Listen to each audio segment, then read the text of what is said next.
अस्सलाम वालेकुम dear students. आज के वीडियो लेक्चर में हम पहले एक कॉन्सेप्ट देखेंगे, that is inertial mass and gravitational mass. Newton second law of motion हमने ऑलरेडी पढ़ा है। उसका जो फाइनली फॉर्म आता है that is F is equal to M ए।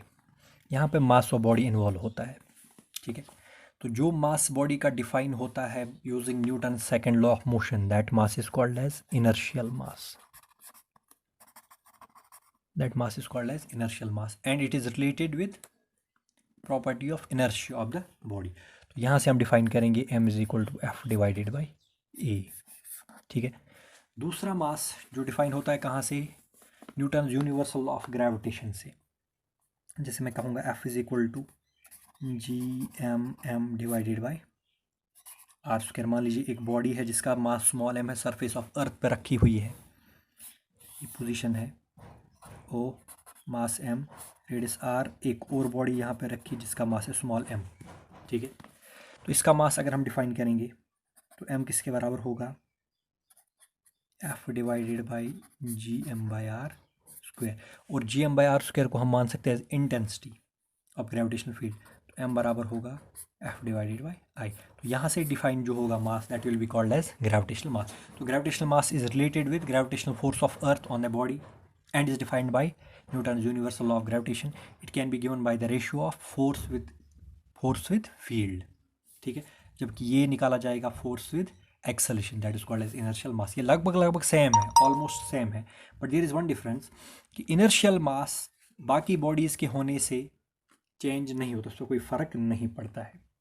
ठीक है, जबकि जो ग्रेविटेशनल मास है वो इफेक्ट होता है, उस पर असर पड़ता है। अगर एक बॉडी के अराउंड मतलब प्रेजेंस ऑफ अदर बॉडीज भी होगी तो उससे ग्रेविटेशनल मास पे इफेक्ट पड़ता है। Whereas inertial mass remains same. जो इनर्शियल मास है वो उसको हम मेजर करते हैं इनर्शियल बैलेंस से, जो कि हमने ऑलरेडी पढ़ा है पहले यूनिट्स एंड मेजरमेंट्स में। और जो ग्रेविटेशनल मास है वो हम ग्रेविटेशनल बैलेंस से मेजर करते हैं, वो भी हमने ऑलरेडी वहाँ पे डिस्कस किया है। जो नेक्स्ट टॉपिक है वो है जो हम डिस्कस करेंगे, that is escape velocity. That is escape velocity.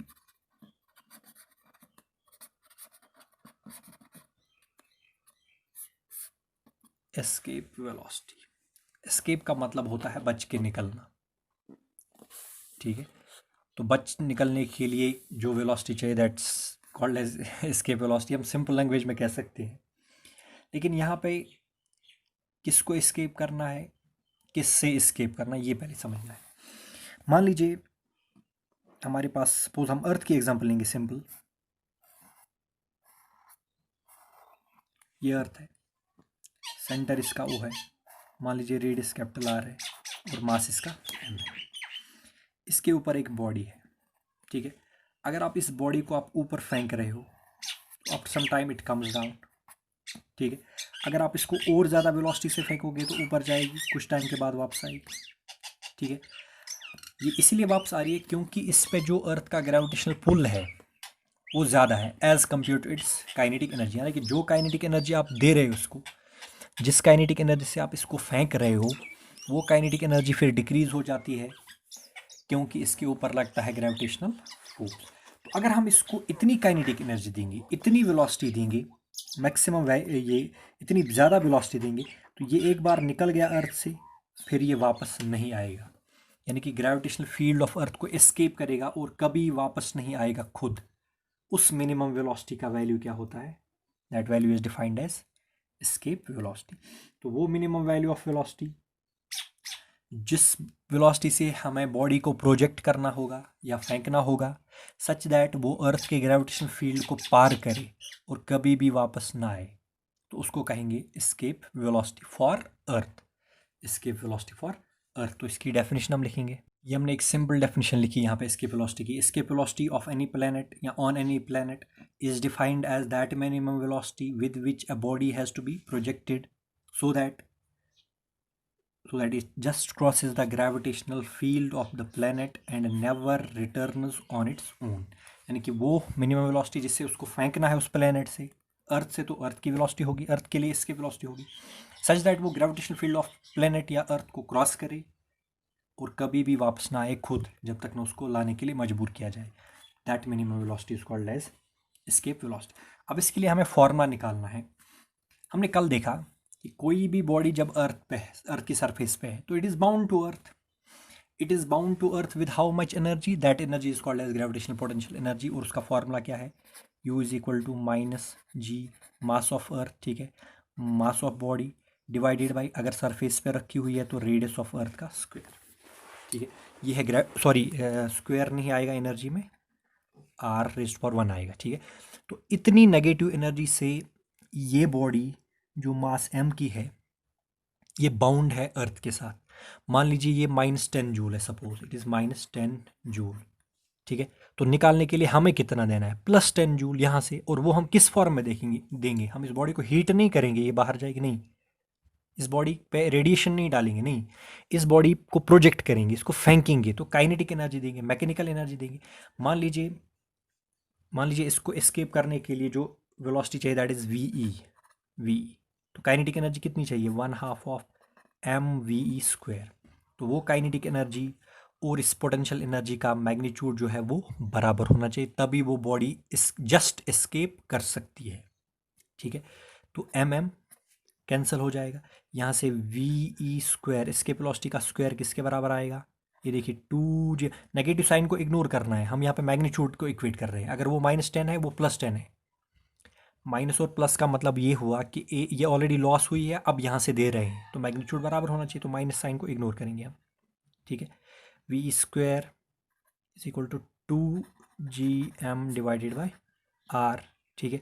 तो अगर आपको एस्केप वेलोसिटी का फॉर्मूला चाहिए तो क्या आएगा, √2gm divided by r, 2g √2 into universal gravitational constant into mass of body. अब सवाल है किस बॉडी का मास, जिस बॉडी को एस्केप करना है उस बॉडी के मास पे डिपेंड नहीं करती है, स्मॉल m तो कहीं पे आया नहीं, ठीक है। जबकि उस बॉडी के मास पे डिपेंड करता है जिसके फील्ड से एस्केप करवाना है, यहाँ पे तो अर्थ के फील्ड से एस्केप करवाना है तो अर्थ के मास पे डिपेंड करेगा directly, divided by √of radius of earth, ठीक है। तो escape velocity does not depend upon the mass of body जिसको एस्केप करना है, but depends on the mass of body या प्लेनेट जिसके फील्ड से एस्केप करना है, ठीक है। तो इट डज नॉट, तो डिफरेंट बॉडीज के लिए एस्केप वेलोसिटी का वैल्यू क्या होगा, सेम, चाहे उसका मास कम हो चाहे उसका मास ज़्यादा हो, ठीक है। यानी कि अगर आप अर्थ से फेंक रहे हो, मान लो दो बॉडीज़, एक का मास 10 kg है दूसरे का मास 20 kg है, तो दोनों के लिए एस्केप वेलोसिटी का वैल्यू क्या होगा, same, because that does not depend upon the mass of the body to be projected, ठीक है। तो अगर हम देखेंगे फॉर अर्थ, अगर हम अर्थ की बात करेंगे तो अर्थ के लिए जो रेडियस होता है, मैंने बताया था पिछले लेक्चर में 6.4 इंटू 10⁶ मीटर, तो एस्केप वेलोसिटी का वैल्यू कितना आएगा, √2 इंटू जी का वैल्यू 6.67 इंटू 10⁻11 इंटू एम का वैल्यू 6 मास ऑफ अर्थ भी हमने डिस्कस किया था 6.018 या 02 लिख लीजिए into 10⁻24 kg divided by R radius of earth 6.4 into 10⁶। इसको जब आप सॉल्व करते हो तो इसके वेलोसिटी का वैल्यू आता है 11.2 किलोमीटर पर सेकेंड। तो इतनी वेलोसिटी से अगर हम बॉडी को प्रोजेक्ट करेंगे, किसी भी बॉडी को सरफेस ऑफ अर्थ से, तो वो कभी भी अर्थ की सरफेस पे वापस नहीं आएगी जबकि उसके ग्रेविटेशनल फील्ड को पार करेगी। तो इसके वेलोसिटी का वैल्यू जो अर्थ के लिए दैट इज 11.2 किलोमीटर पर सेकेंड है, ह्यूज वैल्यू। इसी तरह से आप निकाल सकते हो मून के लिए, तो उसके लिए आपको क्या चाहिए, mass of moon, radius of moon. आपको निकालना है जुपिटर के लिए इसके वेलोसिटी, जुपिटर की सरफेस पे कितनी होगी, तो 2 into G into mass of Jupiter divided by radius of Jupiter, ठीक है। अब एक कॉन्सेप्ट है दैट इज ब्लैक होल, ठीक है। ब्लैक होल क्या होता है, black hole is basically a dead star. Dead star, जब एक स्टार डेड हो जाता है ड्यू टू श्रिंकिंग, इसमें श्रिंकिंग होती है, तो इसके अंदर जो ग्रेविटेशनल पुल होता है वो अंदर ही अंदर स्ट्रॉन्ग होता जाता है, और इसमें डेंसिटी जो मास की है वो बहुत ज़्यादा होती है, साइज़ कम मास ज़्यादा, ठीक है। तो as compare to mass size is less and as compare to size mass is very much huge, ठीक है। तो रिलेशन आपने अभी देखा, V is equal to √2gm by R. तो जैसे जैसे मास बढ़ता जाएगा, ब्लैक होल का मास बढ़ता जाएगा, स्टार डेड हो जाएगा श्रिंकिंग के साथ, ग्रेविटेशनल पुल की वजह से श्रिंक हो जाएगा, मास बढ़ता जाएगा बढ़ता जाएगा बढ़ता जाएगा, साइज़ कम होता जाएगा श्रिंकिंग की वजह से। तो क्या होगा कि एस्केप वेलोसिटी का वैल्यू उस स्टार के लिए, उस स्टार की सरफेस पे जो एस्केप वेलोसिटी का वैल्यू होना चाहिए वो बढ़ता जाएगा।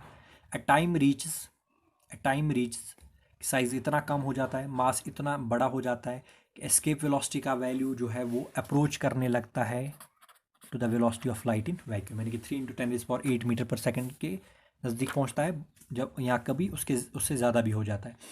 तो उस ब्लैक होल के आसपास जो भी बॉडी होगी वो उसको श्रिंक ये अट्रैक्ट करेगा अपनी तरफ, तो उसके अंदर गिर जाएगी वो बॉडी। इवन कि अगर लाइट भी उसके नज़दीक आ जाएगी तो वो उसको भी ये बचने नहीं देगा।